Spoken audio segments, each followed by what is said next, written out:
Good afternoon. Here we are with these wonderful ladies again. I'm going to talk to you about short sales and how to really make a lot of money with short sales.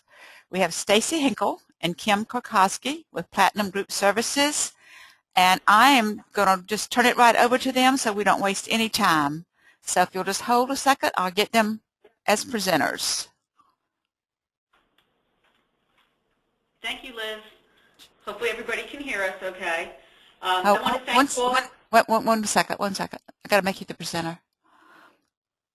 Okay, that should do it. Thank you, Liz, and thank you all for attending this webinar. It's only going to take about maybe 45 minutes to go through all the slides, and then we'll answer questions at the end. I just lost the screen, unfortunately, so I am going to hand it over to Kim. Do you have your screenshot? No. Liz, we just lost our screen. I see that, yeah. And I can't do it from memory. Oh. You have PowerPoint there? Is that what you have? Yeah, which is actually, it completely went away. I think you're seeing what we're seeing, maybe. Yeah, I am. So you don't have it on your hard drive there that you can reload it? Let me, let's see, hold on one second. I don't think so. Grab my pen drive and let's see what we can do. Yeah, I'm not sure the agents, though, will be able to see it if we do it that way. Well, yeah, if it's on your computer, yeah, it should be. Yeah. Okay. Okay, I have it on my pen drive. The only problem is, I guess, you're going to have to change the screens for me because I don't think it'll work if I do it this way from my pen drive. Make sense? Yeah, but I think it will. Okay, so let's try. Sorry for the delay. We'll be. Yep, I can see it, Stacy. Okay, so hold on. Sorry, folks. This was unexpected. Now let's go to South Carolina. Agent Owens, very last one.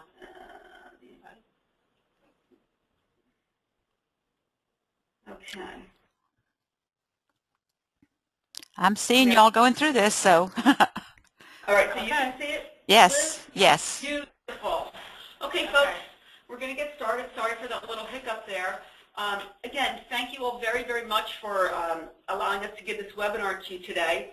I just want to basically take a little bit of time to talk about short sales and give you a little bit of background. So Kim and myself, we started this company about 2 years ago, and we've closed, after this month, we'll have closed over 475 short sale transactions.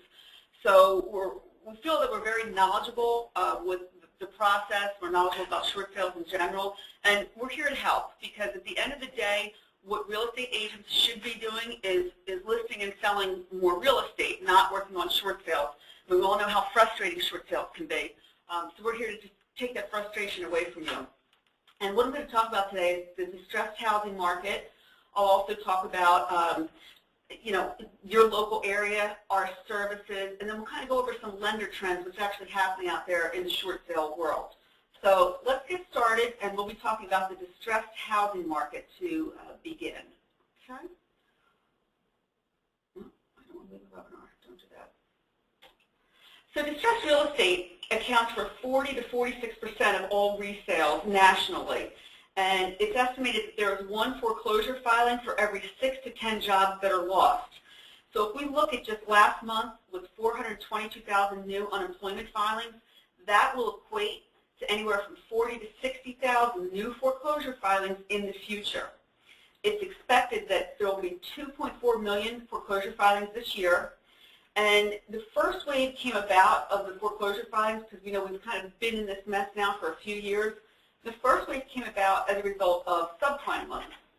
We all know the loans where people didn't qualify for traditional loans, so they took subprime loans with higher interest rate, but the people that had dinged credit or whatever the case may be were still able to get into loans and to purchase homes.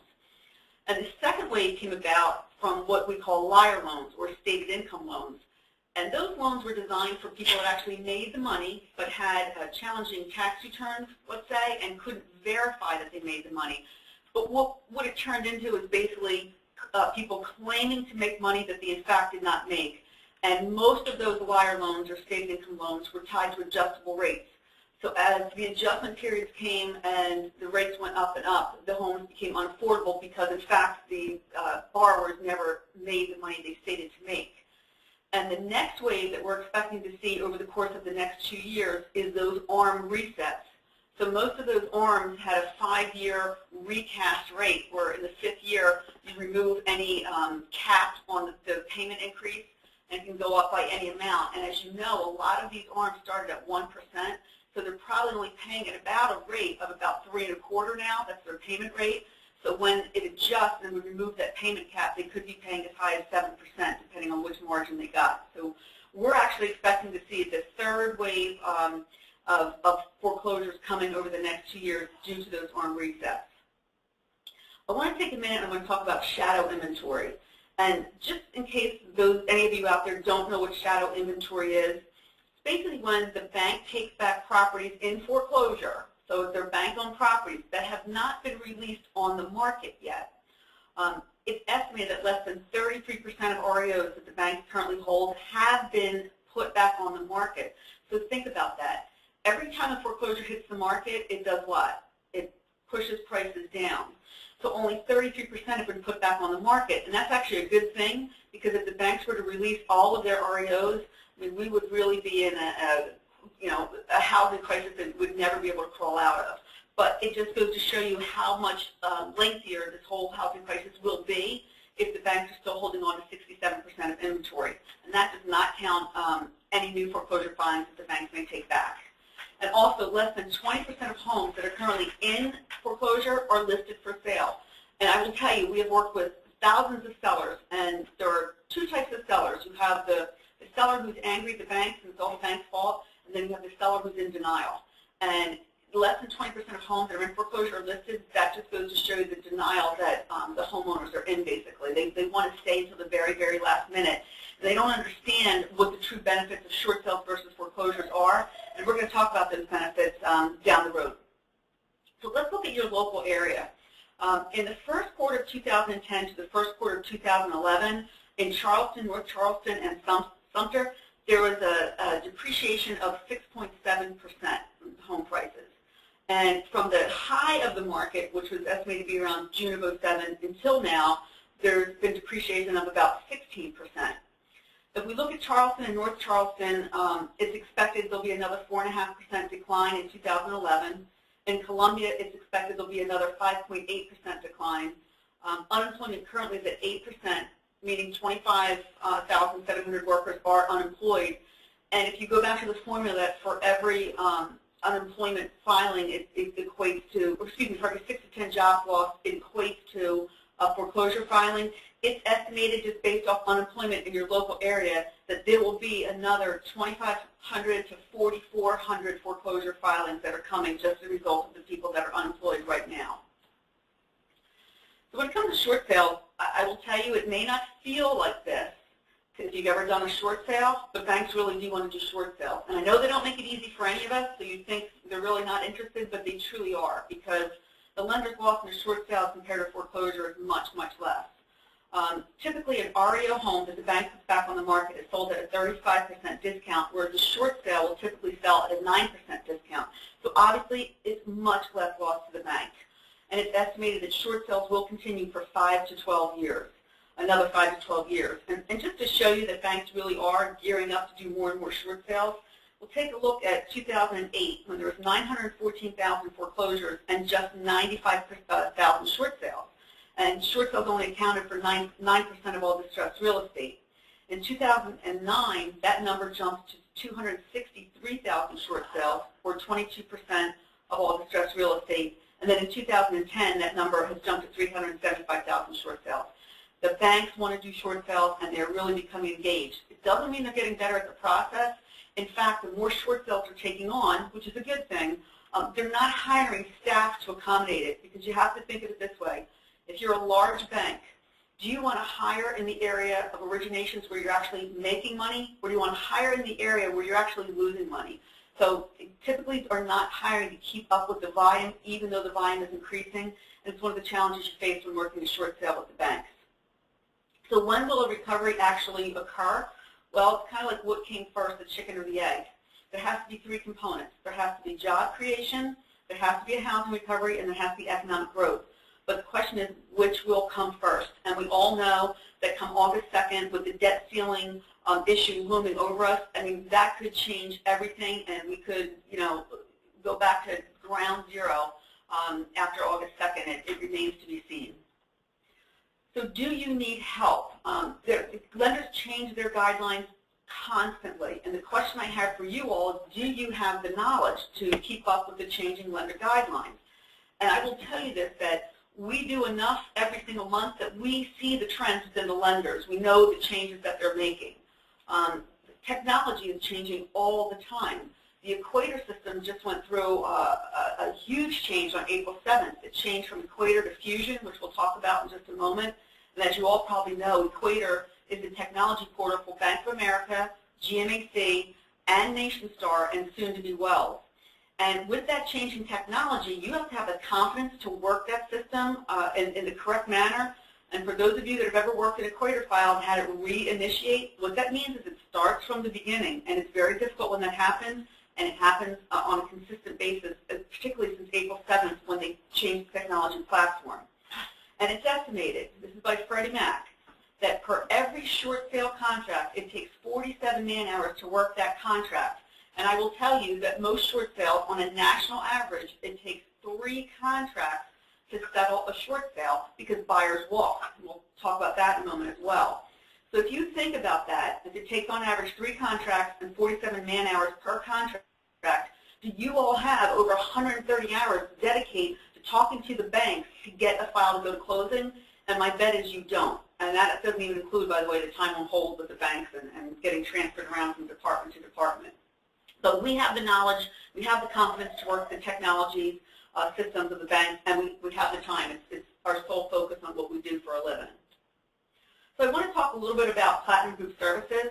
Like I said, Kim and I started this business back in August of '09, and we're former executives for Wachovia. So we ran an organization. We had about 1,000 people reporting combined to Kim and myself. And when we opened this company, there was 2 operation centers that we had run for Wachovia. One was in Philadelphia, one was in North New Jersey, and it was comprised of all underwriters and processors. So what we did is we placed our office smack in the middle. We're right outside of Princeton, New Jersey, so that we could pull from the staff of people that worked for us previously.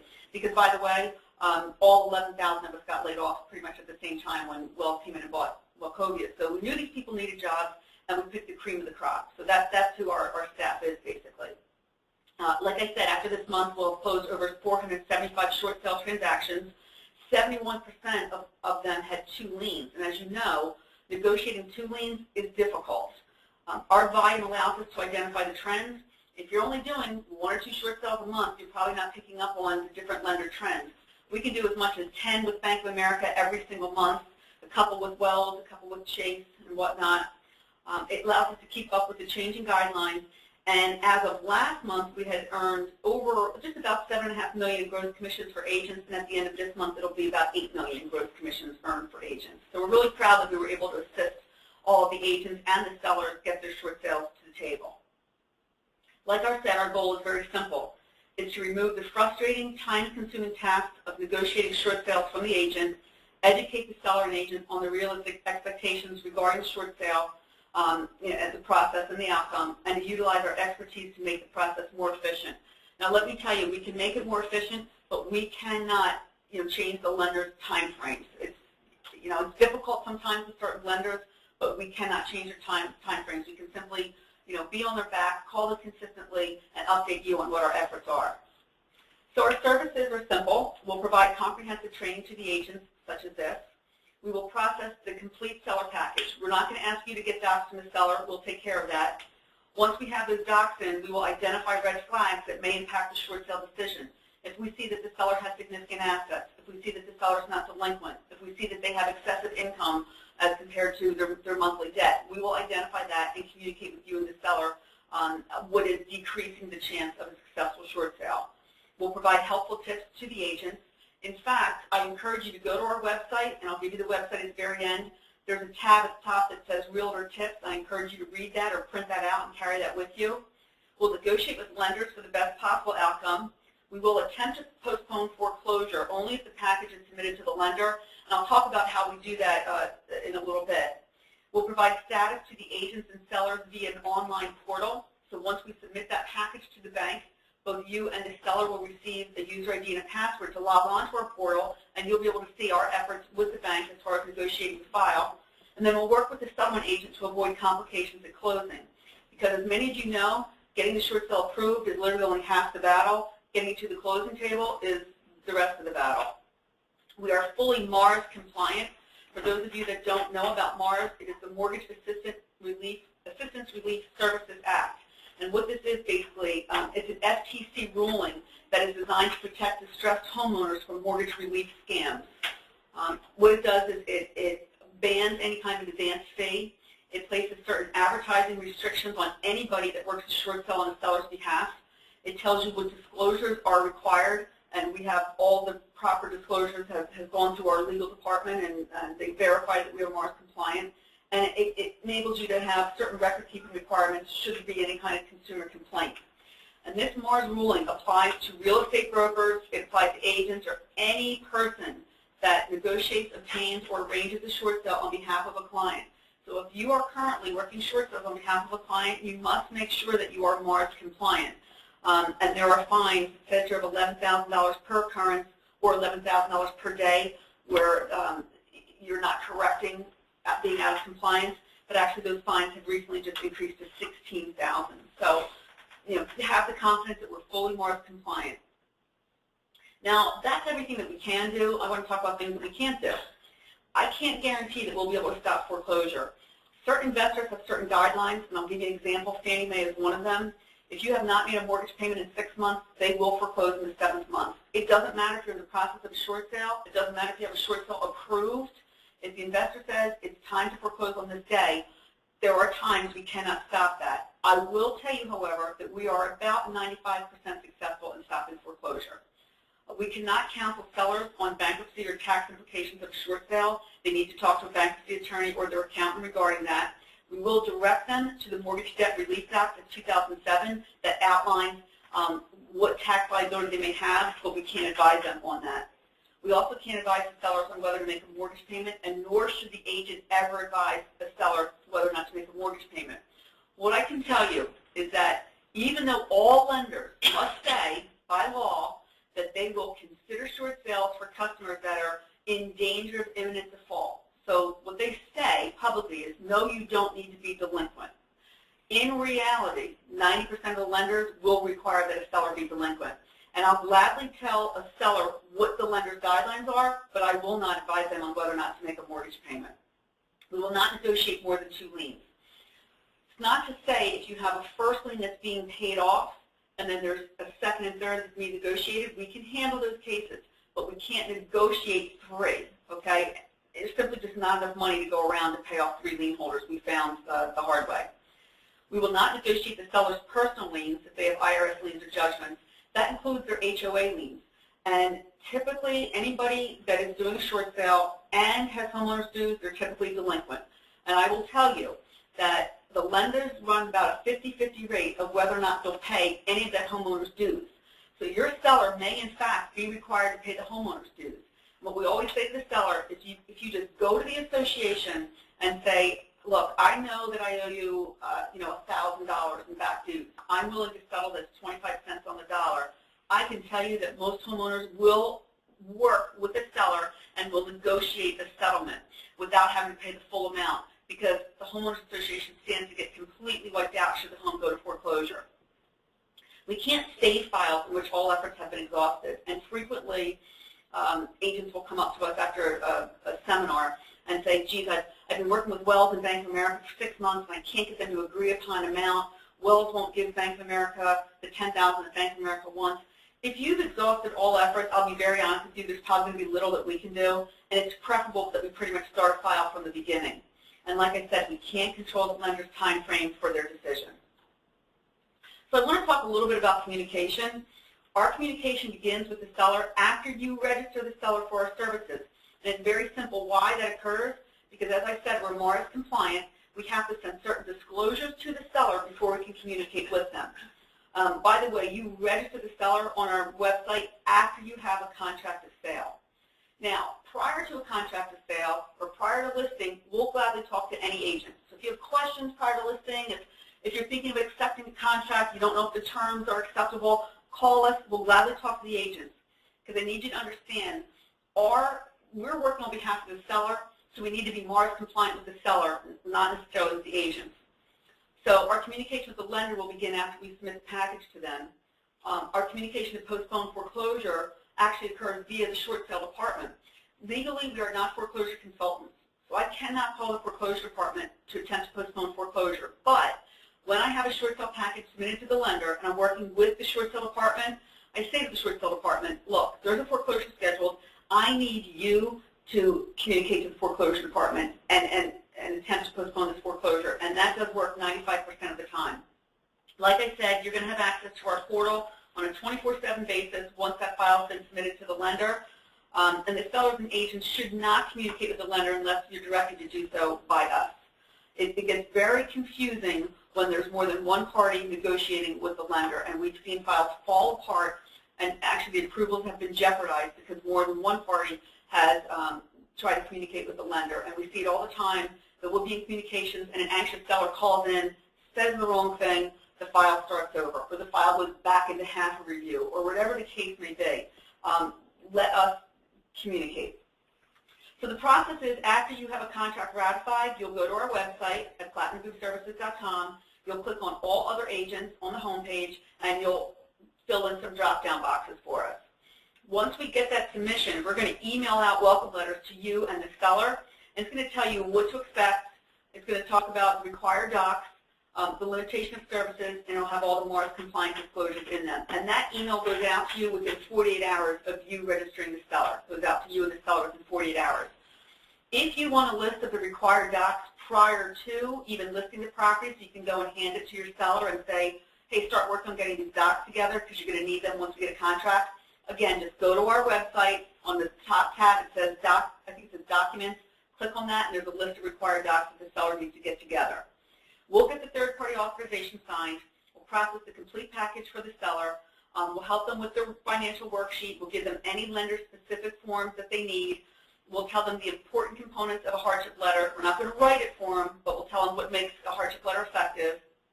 We run an analytical loss model for the lender, and I want to talk to you about this for just a minute. We have a computer program that we bought, and what we do is we type in the contract price, what the mortgage balance is, how delinquent the seller is, taxes, and various information. And then we run this model, and what it shows is, Mr. Lender, you're going to take this loss in a short sale. However, you're going to take this loss if the property goes to auction, or this loss if you take it back in an REO. That is our cover letter on every file, and it really makes a compelling argument to the lender to look at the loss and say, you know, it's my best interest to take this short sale. And then, of course, we'll get the preliminary HUD-1 from whoever the buyer has chosen to use as their settlement company. We'll provide second-level review of the contract, the HUD, the hardship letter, and the seller's financial form. We'll work with a local attorney in your area that will do a second-level review of those 4 documents to make sure everything matches and everything's effective enough for the lender.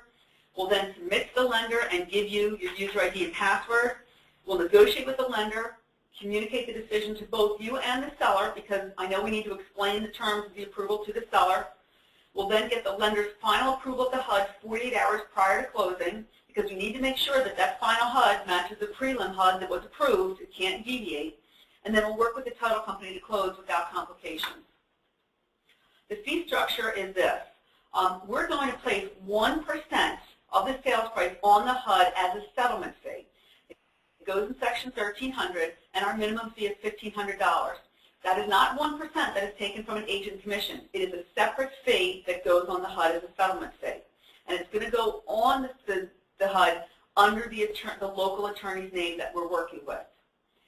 If the lender approves less than $1,500, the agent will be responsible for the difference only if we get at least a 5% total commission. Now, if the 5% agent commission is not approved, the agent is not on the hook for anything, even if we get 0 from the lender. So let me give you an example. If we get a total commission approved of 6%, but the lender only approves the $1,000 fee for us, then the agent will be responsible for covering the $500 difference.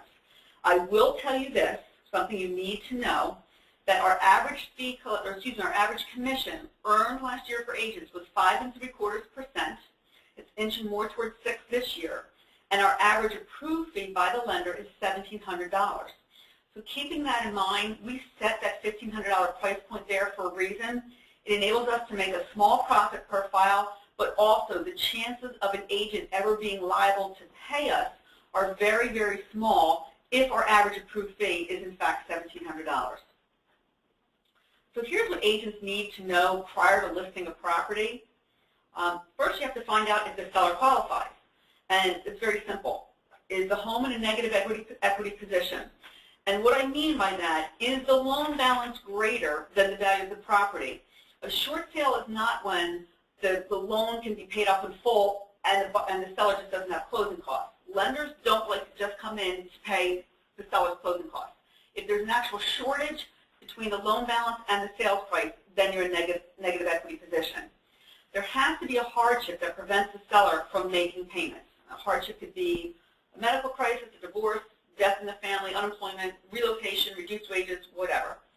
Does the seller have assets? Because if the seller has significant assets, then the lender may not either approve the short sale if they say they have enough assets to bring to the table, or they may want a seller contribution. And keep in mind that every lender pulls a credit report on the seller when they're doing a short sale, so they can see if the seller is paying all their other obligations on time and just not paying the mortgage, and that too can equate to a seller contribution. Is the seller delinquent or in imminent danger of becoming delinquent? Does the seller have funds to pay for personal liens and judgments or pass through homeowners? And that's an important question for you to ask, because if they don't, you need to find out where that money is going to come from. And I will tell you that 9 out of 10 sellers think that their agents should kick in and pay that homeowner's dues, but unfortunately they don't approach that topic until they have that short sale approval. So ask your seller up front, are you past due on homeowner's dues? Do you have personal liens? And if so, how do you plan on paying them off? And will all parties on the note cooperate? In divorce situations, we'll gladly work separately with each party, but there are times, let's say, when the spouse who has left the property will say to us, I have no intention of submitting any docs, I have no intention of signing anything, and unfortunately, folks, those are deals that we can't work because the lender will require that all parties on the note cooperate and submit documentation. Pricing the property prior to listing, you want to price it at or close to fair market value, because remember what I said before, that the average short sale on a national basis sells at just 9% below fair market value. Once you've listed that property, if you're not getting activity, it is okay to make incremental price reductions every 21 days or so, and generally about a 3 to 4% price reduction is deemed acceptable by the lender. But keep in mind, folks, these are not foreclosures, these are not fire sales. And I know it's very, very tempting when you've had a short sale on the market to accept an offer, because the mindset is, my seller is inching closer to foreclosure, we have an offer, yes, it's a lowball offer, it's better than, better than nothing, so I'm going to accept it. Let me tell you what happens, okay? You tie up about 60 days of marketing that property while the lender's considering that particular offer. When the lender comes back and either counteroffers or denies that offer because it's so low, that house goes back on the market, and your seller is now 60 days closer to foreclosure, and you're spending more marketing dollars. So don't be desperate to take the first offer that comes in. Negotiate that offer. You're still in the driver's seat. You can still negotiate those offers. Another thing to know, was the short sale previously approved? If it was, at what price? What was the lender's net requirement, and what was the purchase, or the contract sales price when it was previously approved? Because you want to get close to that price again. Protect yourself. So, and Liz can elaborate this on at the end, but I believe that there's a form that's being created that you can have the buyer's agent sign that says, look, if the lender comes back and reduces our commission, we're going to take that reduction in commission and we're going to split it equally amongst ourselves. Don't list your own property because you won't get paid a commission, and make sure that you're doing a non-arm's length transaction, because when lenders see that you are listing for a family member, in their minds, okay, they think that you may in turn share your commission with the seller, your brother or sister, whoever the seller may be. Now, I know you probably won't do that, but that's not what the lender thinks.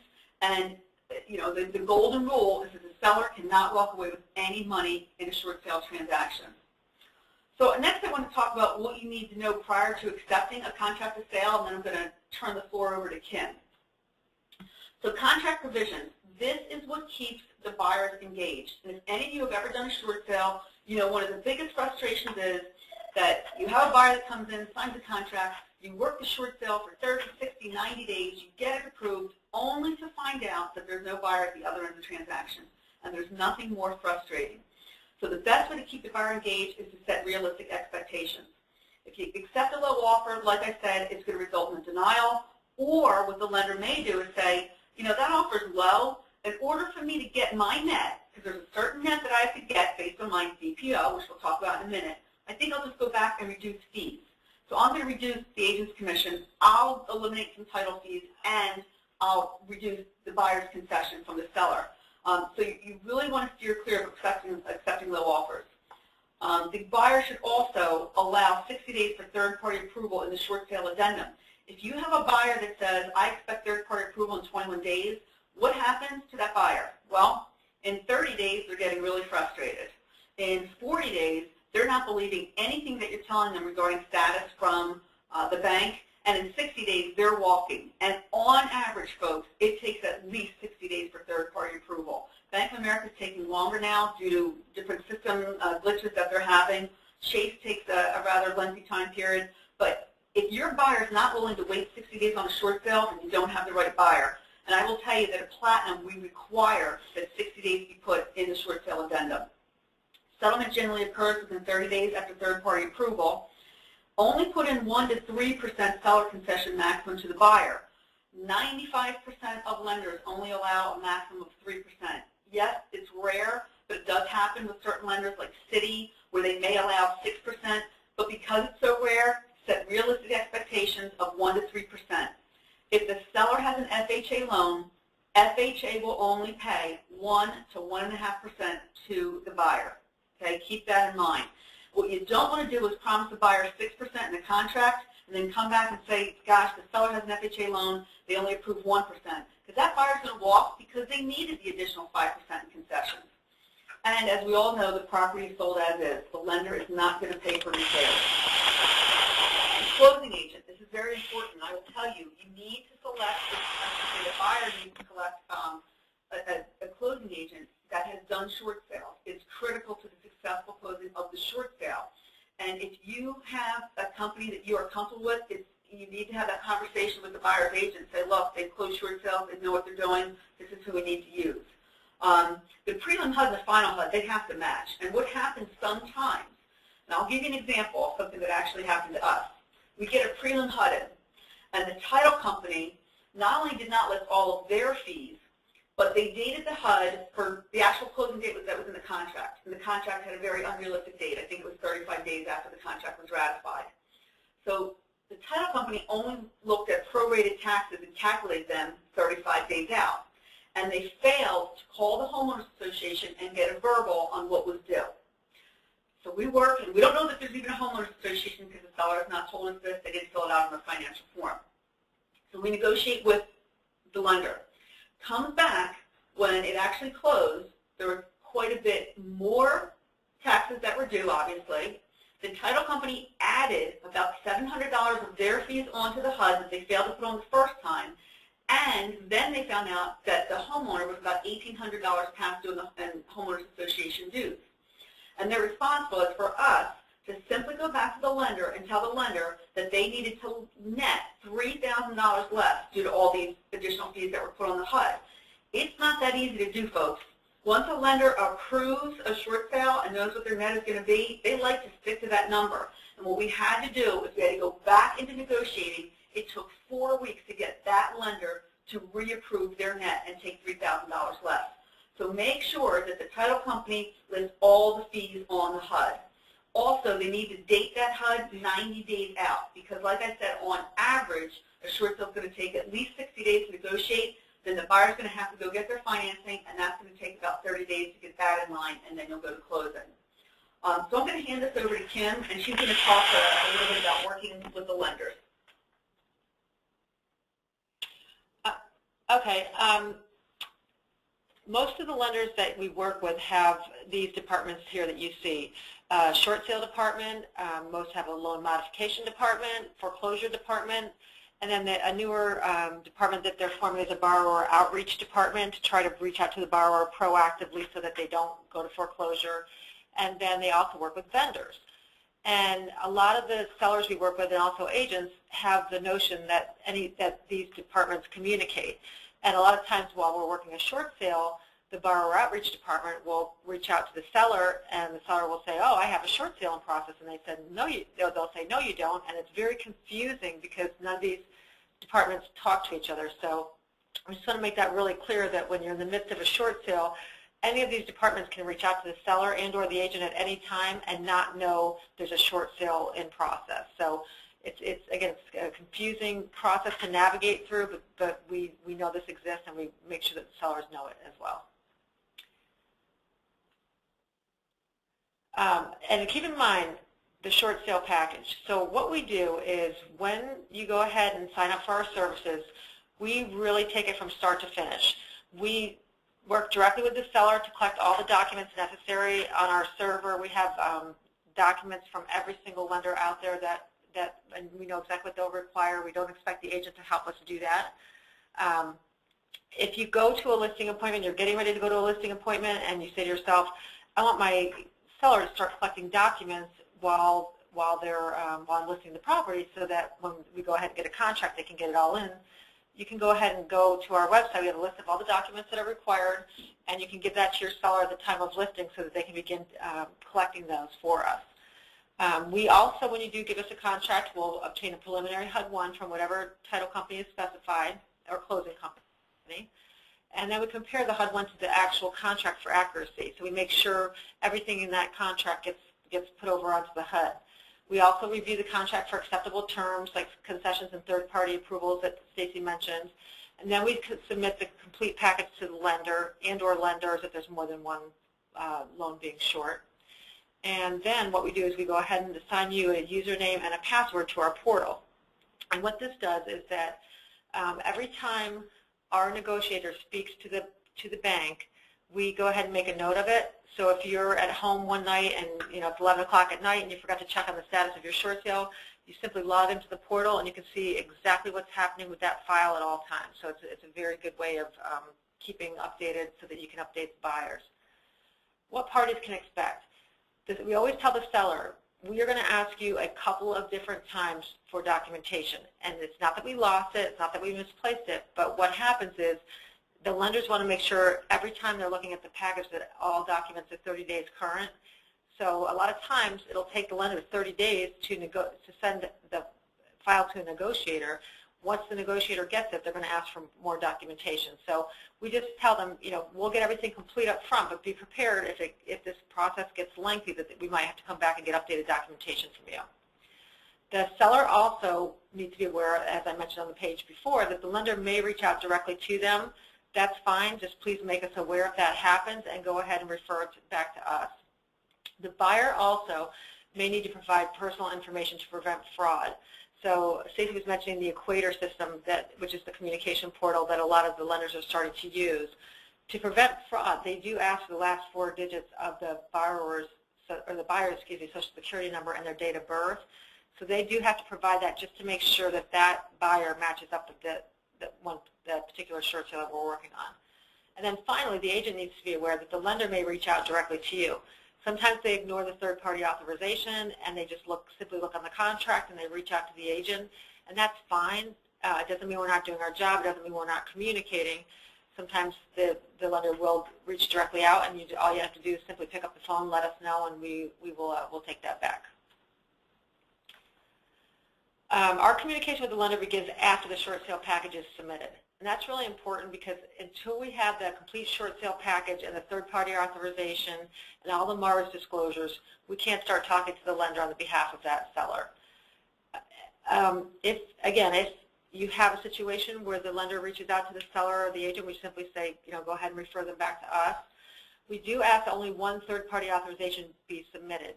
As Stacy was mentioning before, it can be confusing for the lender, and God forbid the lender calls the seller and asks for a piece of documentation and we don't know about it, and something wrong is sent in or not sent in at all. It can really get in the way of a successful short sale. And we are going to, when we go ahead and assign the portal username and ID, and we go ahead and send that package off to the lender, at the beginning, when the documents are just being looked at and it's being processed, we call the lender once a week and we update the negotiation status on the portal. Once it's assigned a negotiator, we call a lot more frequently because then we actually have a dialogue going back and forth and we're actually negotiating the short sale. So you can expect to see all those notes in the portal. All right, so everybody, every single time we do a seminar, everyone raises their hand and says, you know, how long does a short sale take? And so we put together some evidence, basically, that we've learned over the last 2 years on what you can kind of expect from the lenders. And the ones that are good and tend to get quicker decisions and they're organized are Wells Fargo, Citi, GMAC, and all conventional loans.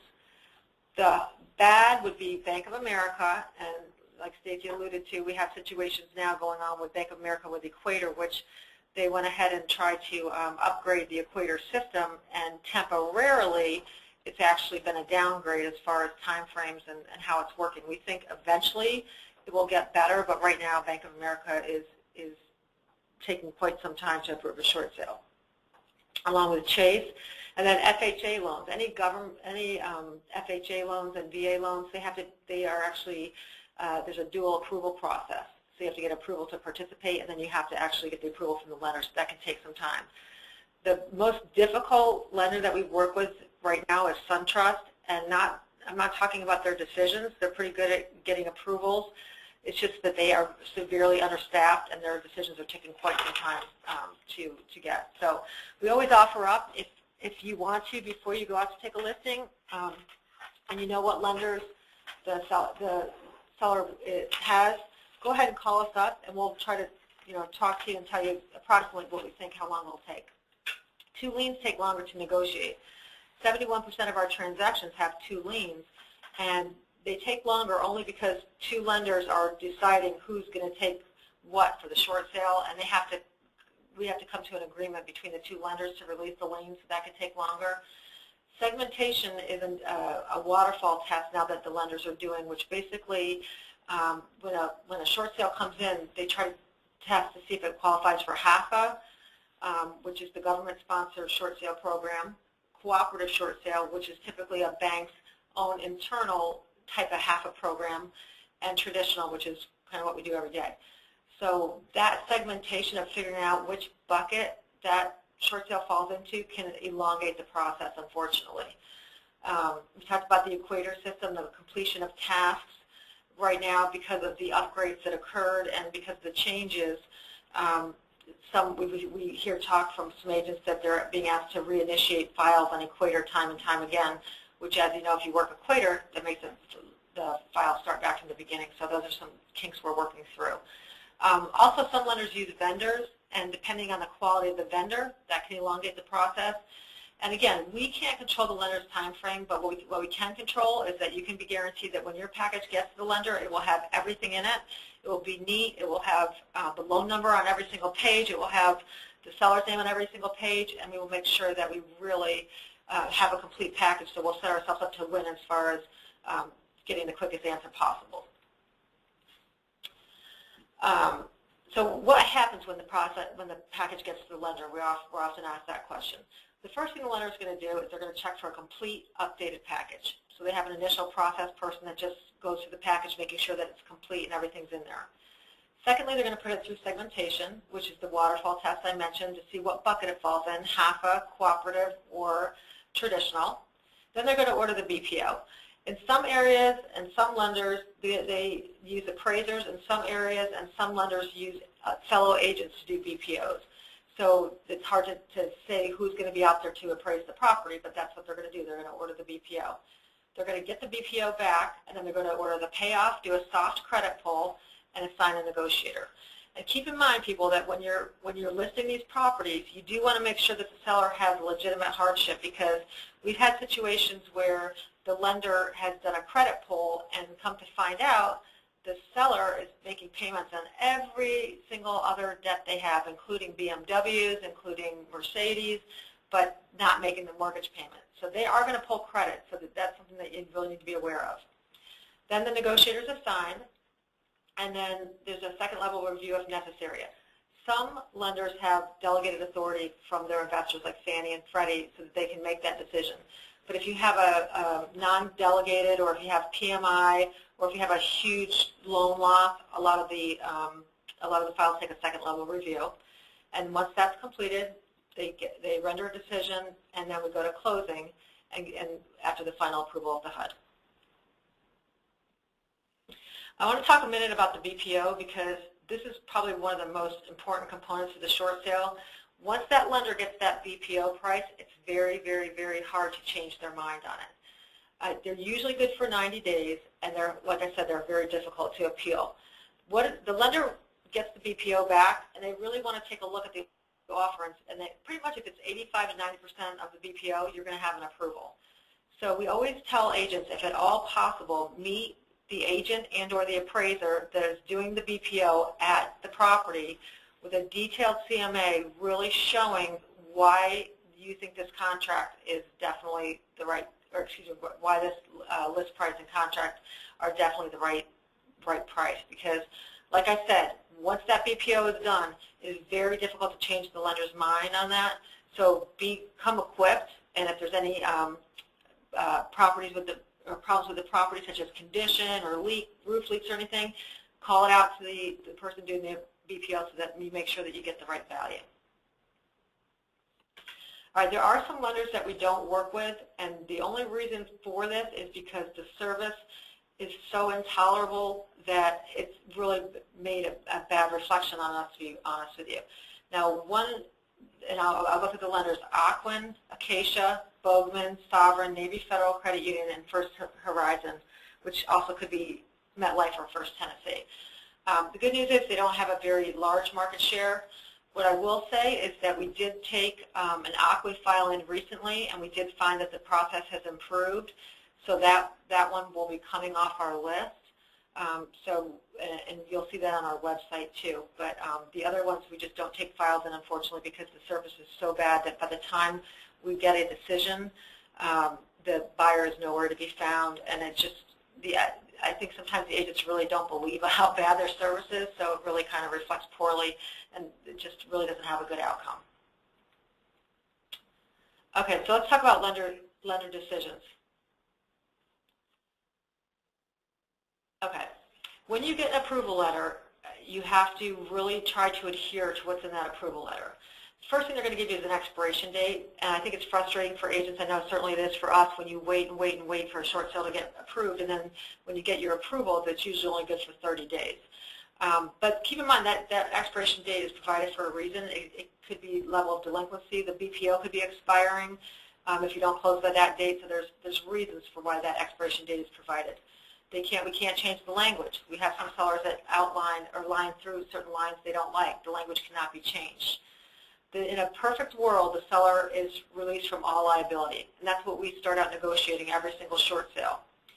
However, another outcome could be that the seller may need to choose whether they get a deficiency judgment or make a small seller contribution or a promissory note. I'm going to talk about that in the next page. Second lien approvals tend to have deficiency language. So a lot of the first lien holders, I think, are trying to mirror HAFA, where they're really trying to not have a deficiency for the seller. The second lien holders have been very burned, so to speak, as far as the amount of their loans they have lost. And a lot of times, you know, they're wiped out completely, and the first lender is really only paying $3,000 or $5,000 for them to release an entire lien. So they tend to have deficiency language in there. And some second lien approvals, which it's rare but can happen, they can release the note but not the seller's obligation to pay. All right, so let's talk about deficiency language, because this is something that we try to educate the sellers on, is that if there is deficiency language in there, it basically states the lender reserves the right to pursue a deficiency in the future. In order to do that, they would have to get a judgment after closing. And we've talked to several key people at different large lenders in loss mitigation and really tried to understand the deficiency and what that means to the seller. And most of them say to us that we are not going to seek a deficiency unless there's something in that file that leads us to believe that there's some way that that person could pay.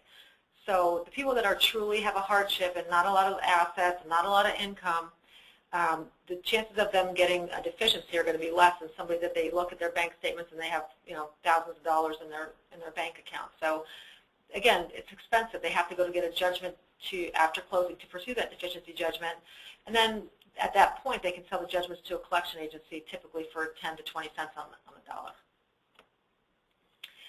If you do get a promissory note, and most of the time the only people that use promissory notes are the MI companies. So if your seller had MI on their original loan, there's a chance they're going to get a pretty good chance they're going to be offered a promissory note. The good news about the promissory note is that there's very favorable terms. Most of the ones we see have 0% interest. They're usually a fraction of the shortage. So if they were short $50,000, you might get a $5,000 or $10,000 promissory note. And keep in mind, it's an unsecured note, so there's no lien that's going to be attached to. We're really hoping that these promissory notes go away because, after talking to some major lenders, the percentage of people that actually pay on these promissory notes is about 0%.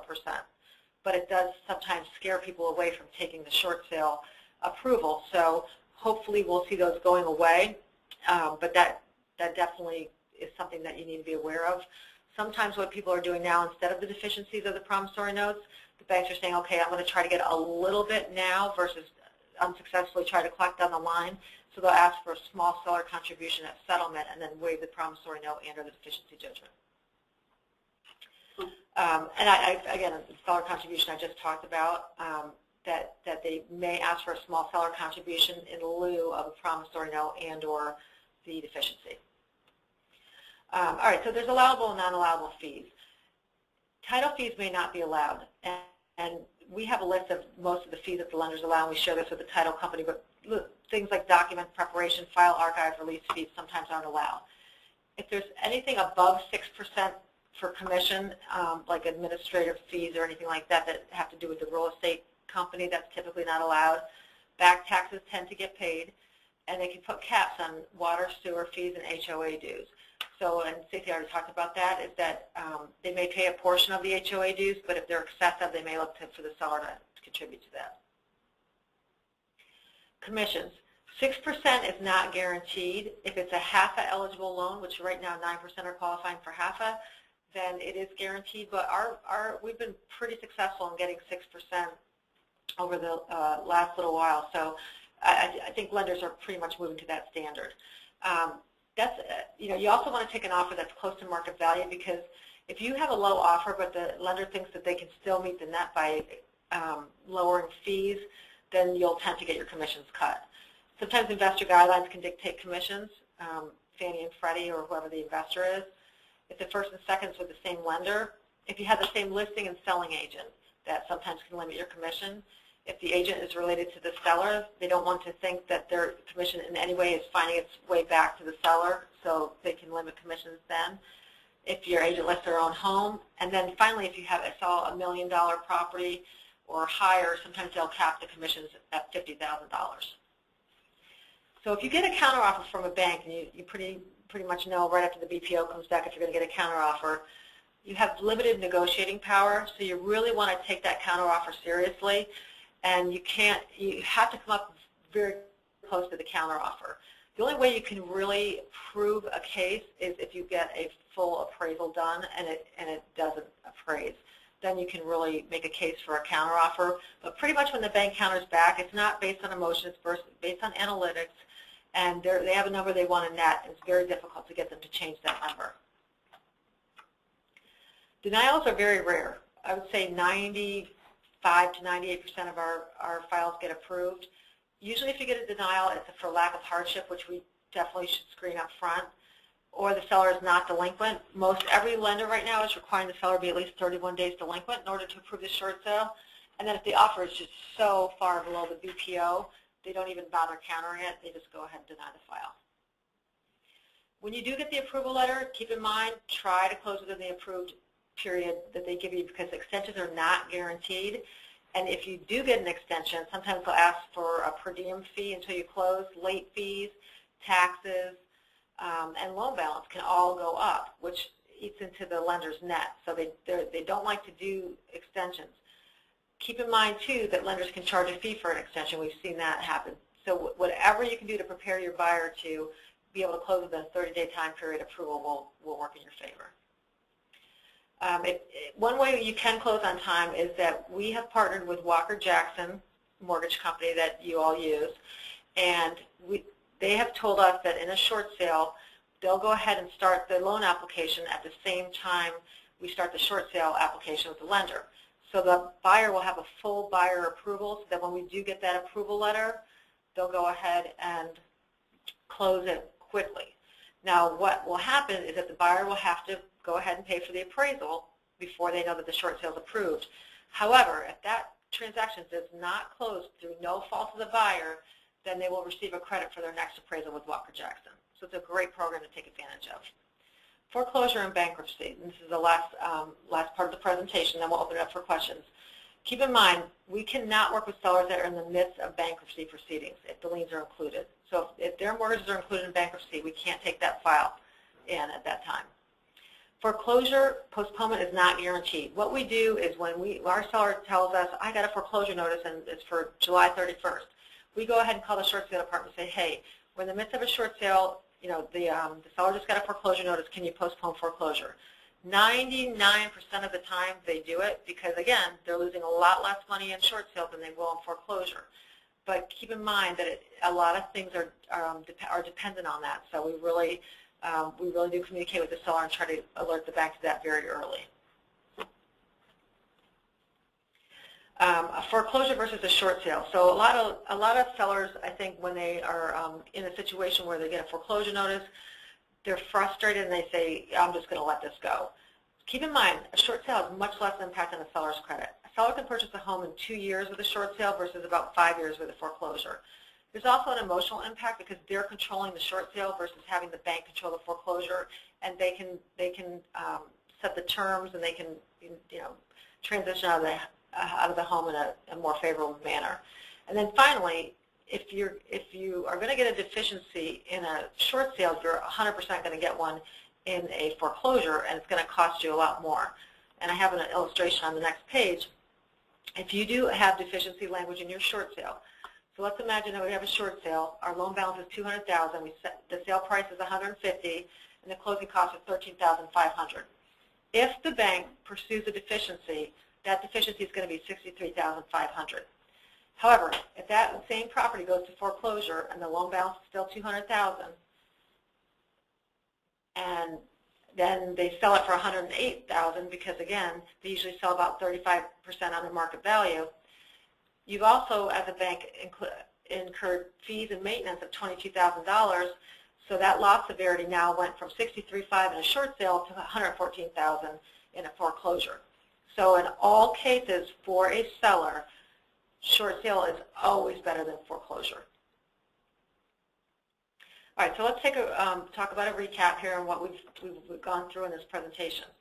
Again, what are the components of a successful short sale? First, you need a valid hardship. Accept an offer at fair or just below fair market value. The offer price and the BPO are similar.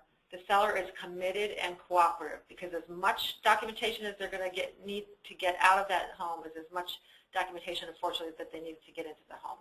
The seller has to have realistic expectations from the beginning and be prepared that they may have a seller contribution, they may have deficiency language, they may have a promissory note, or they may have to pay HOA fees. The buyer has to remain engaged. He has to have realistic expectations on concessions and time frames. The lender has to net 85 to 90% of their BPO. And finally, that the buyer can settle within the time frame specified on the approval letter. What can you do as an agent to improve chances of your short sale closing? Again, don't accept low offers. The seller is still able to reject and accept contracts. There has to be acceptable contract provisions. Share that with the buyer's agent of what needs to happen on that contract. Do a detailed CMA and meet your BPO agent at the property and communicate. The more you communicate to the buyer as to what the status is of the short sale, the better chance you have of keeping them.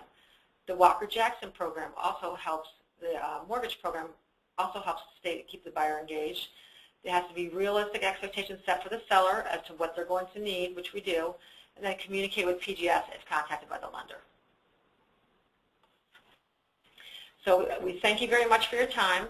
Here's our phone number, and actually the website is platinumgroupservices.com, so I apologize for that. But Stacy was the first speaker. I'm Kim, and Tricia Tondo is our office manager. We all are here to help you, so anytime you have a question, you need clarification on anything, just pick up the phone and give us a call, and we're typically in the office, and if Stacy and I are out traveling in our training, Tricia's always in the office. So we appreciate your time, and I think Liz is going to open up for questions. Yes, if anybody has a question, please type it in and let us know if you do have a question. While y'all are doing that, I want to thank Stacy and Kim for doing an outstanding job again. And yes, this is the 4th time I've heard the presentation, and I did learn something new today. That's good. I'm glad. Thank you, Liz. I'm not seeing anything being written up there. Maybe they can't type that fast. Maybe they can't. We'll give them a couple of seconds here. Yeah, let's give them a minute. Not a problem. Actually, I'm going to unmute Boyd to see if he has anything he wants to say. Okay. Boyd, I just unmuted you. He came in to the office where I was. If anybody has a question, you can raise your hand, and I can see that, and then I will unmute you.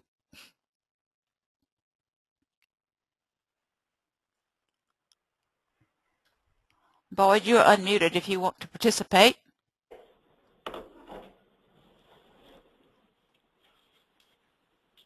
Maybe we answered everybody's question in our presentation. Oh, here we go, one. Here we go. Okay. Oh, Donna Urban just said thank you. I'm glad. She said, I'm glad I sat in it for the 2nd time. Oh, that's nice. Thank you. All right. I do see. Oh, that was Donna. Okay. No. I'm gonna mute you back then, Boyd. You what? You? Oh. I'm sorry. Boyd said he was speaking and we couldn't hear, so. Oh. So, okay, I don't know what that's about. Maybe because I got the headset on, but still I should be able to hear. All right, no hands are raised. Here, you want to say something?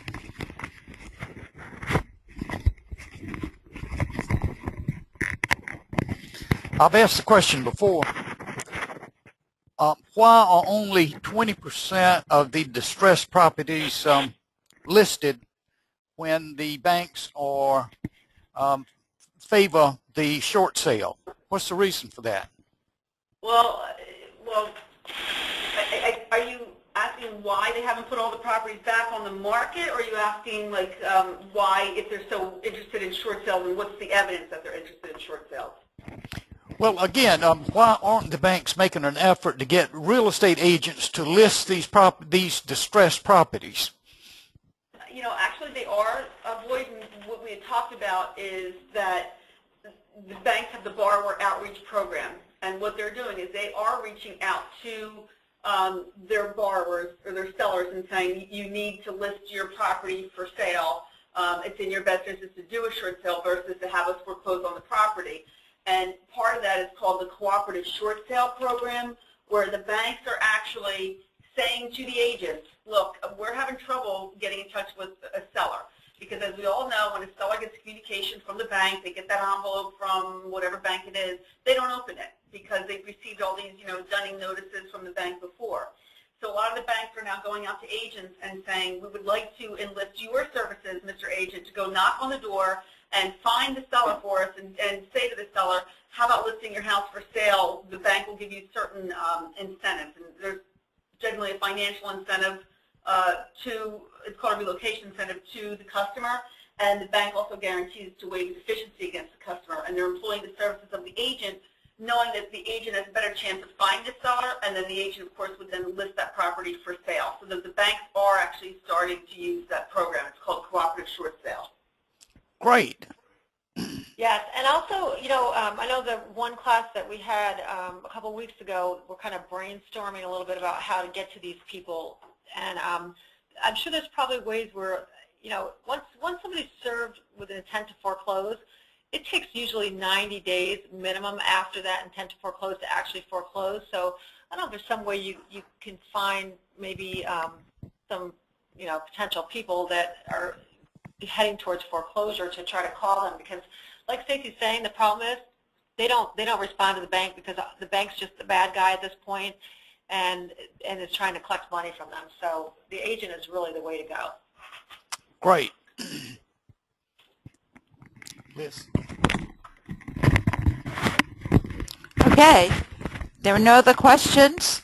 I appreciate everybody being here, and thank you again, Kim and Stacy. We really appreciate it.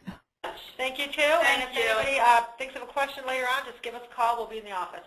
Very good. Thank you, and have a great day. Thank you. Bye-bye.